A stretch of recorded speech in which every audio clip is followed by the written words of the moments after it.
네, 요즘에 권리금을 지급하고 지급받으면서 문제가 생기는 경우가 많은데 오늘은 권리금을 지급한 분들이 받을 수 있는 그런 혜택에 대해서 좀 알아보도록 하겠습니다.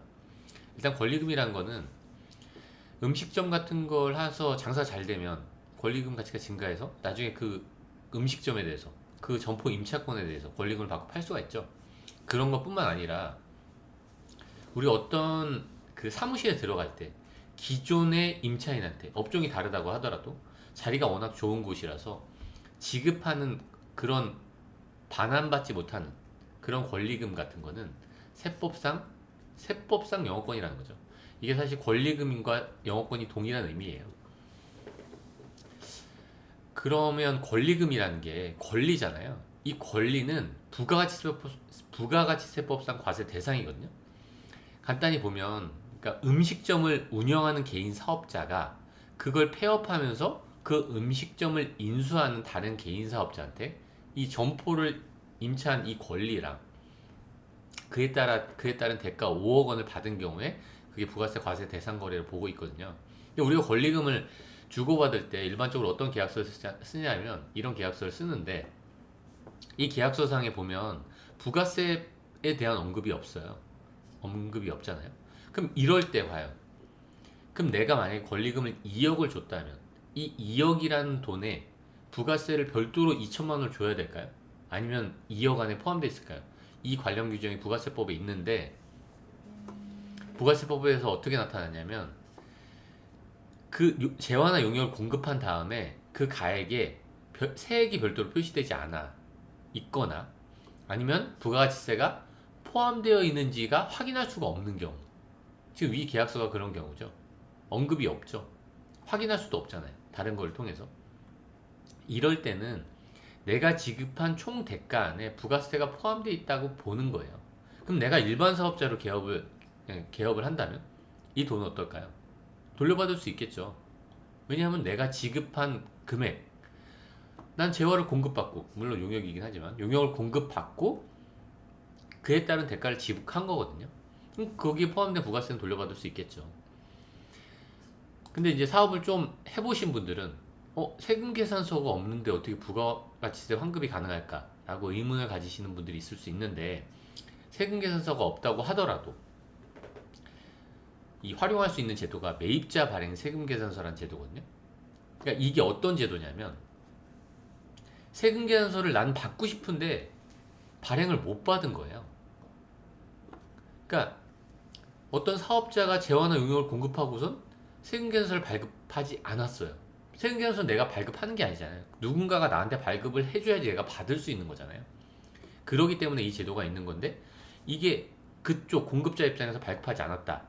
그러면 관할 세무서장의 확인을 받아서 세금계산서 발급받을 수 있는 거예요. 그럼 내가 이 세금계산서가 있다면 당연히 매입세 공제가 가능하겠죠. 그렇죠? 세금계산서 발행받지 못했더라고 하더라도 그러면 내가 이 제도를 언제까지 활용할 수 있을까요? 그 기간이 이거예요. 매입자 발행 세금계산서를 발급하려면 내가 만약에 권리금을 2018년도 1월 1일부터 6월 30일 사이에 거래했다. 권리금 거래를 했다. 그러면 그 과세 기간이 끝나는 6월 30일 이후에 3개월인 거예요. 근데 과세 기간이 뭐냐면 부가가치세법상 과세 기간이거든요. 부가가치세법상 과세 기간은 1월 1일부터 6월 30일까지. 그러니까 9월 30일이 된 거고 3개월 이내니까. 그리고 7월 1일부터 12월 31일까지 있거든요. 그러면 만약에 7월 1일 이후에 한 거래라면 그 다음 연도인 2019년 3월까지는 내가 이걸 요청할 수 있겠죠. 누구한테 요청하죠? 관할 세무서장한테 요청할 수 있는 거죠. 이렇게 활용을 해서 부가가치세를 내가 만약에 2억을 줬다면 1,800만 원을 환급받을 수 있겠죠. 네. 근데 사실 이 부가가치세가 있는 줄 알았다. 그런데 나는 부가가치세가 부담이 돼서 신고하지 않았을 뿐이다. 라고 하는 분도 가끔 계시거든요. 근데 왜 이게 좀 부담되더라도 이걸 누군가한테 빌려서라도 부가가치세를 포함시켜서 신고하는 게 왜 좋은지에 대해서 좀 살펴보도록 할게요. 이제 권리금을 별도로 지급하잖아요. 만약에 2억에 별도로 2천만 원을 추가로 지급하게 됐다. 그러면 그 2천만 원 내가 언제 돌려받을 수 있을까요?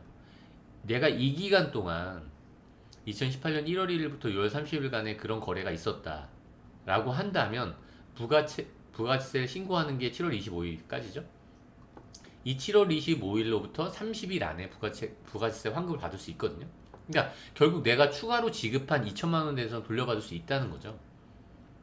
약간의 기간이 필요하긴 하겠지만 거래하는 시점에 따라서. 그럼 이런 부담 말고 어떤 추가적인 혜택이 있을까요? 그 추가적인 혜택을 알아보면 이게 부가세를 권리금을 추가로 지급했을 때 그 권리금에 대해서 내가 활용을 어떻게 할 수 있냐. 내가 2억 원에 대해서 권리금을 지급했다. 2억 원어치 권리금을 줬다. 라고 하면 보통 그 사업은 한계세율 40%는 적용받을 것 같아요. 이랬을 때 이거를 내가 5년간 절세 혜택을 8천만 원을 받을 수 있는 거예요. 내가 권리금 2억을 지급하고 그 세금 혜택 8천만 원, 작지 않은 금액이죠. 물론 한계세율이 좀 낮아지면 더 작아질 수는 있겠지만 권리금 2억이면 한계세율 이 정도 될 것 같은데요. 그리고 법인이다. 만약에 내가 권리금을 지급했는데 난 법인이었다. 법인이 권리금을 지급할 수 있죠. 충분히. 그러면 이때 만약에 2억 원을 지급했다면 최소 10%의 절세 혜택을 볼 수 있다는 거죠.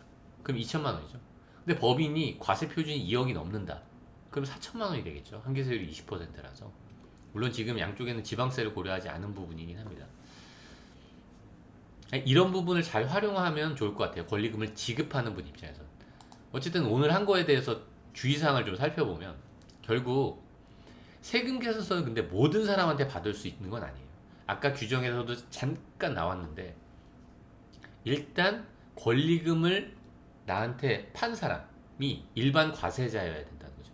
근데 권리금 팔 정도면 장사가 잘 되겠죠. 대부분 일반 과세자더라고요. 그리고 그 거래 자체가 사업을 포괄적으로 이전하는 거래가 있거든요. 사업을 포괄적으로 이전한다. 이건 잘 낯설 수도 있는데 이게 사업을 포괄적으로 이전하면 원칙상 세금 계산서 발행은 아니긴 해요. 근데 이 포괄적인 사업 양수도 큰 회사들은 사실 이걸 잘 적용하지 않아요. 왜냐하면 불분명하거든요. 사업을 정말 포괄적으로 넘기지 않았다면 세금계산서 비발행 가산세부터 매입세 공제 못 받는 그런 엄청난 불이익이 있기 때문에 사실 이거 보완 규정도 새로 개정돼서 나왔거든요. 그래서 사실 그 규정을 활용해서 큰 회사들은 이걸 신고하죠. 그러니까 그만큼 이 사업이 포괄적으로 양수됐는지 안 됐는지를 판단하기 어렵다는 거예요. 그 종업원까지 인수하는 경우는 많지 않잖아요. 사실 종업원이 인수 안 되면 이거 될 가능성이 작거든요. 그러니까 대부분 세금계산서를 발행해야 되는 거래라는 거죠. 근데 그게 거래인지는 확인해야 되겠죠. 일반 간이과세자일 수도 있긴 있으니까.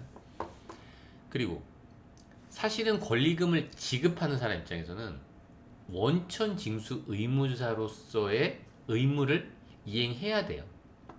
네. 그거를 이행하지 않았다. 그럼 가산세가 발생하는 거예요. 근데 이 가산세는 미미하고 우리가 받을 수 있는 혜택은 엄청 크겠죠. 그래서 가산세를 작게 표시하는 거예요. 우리가 근로자한테 근로소득을 지급할 때 원천징수를 하죠. 이 권리금이란 것도 누군가의 소득이거든요. 그 누군가한테 소득을 지급할 때 원천징수를 해야 되거든요. 그리고 마지막으로는 건물이랑 인테리어, 집기 이런 거랑 같이 권리금이 포함되어 있는 경우가 있거든요.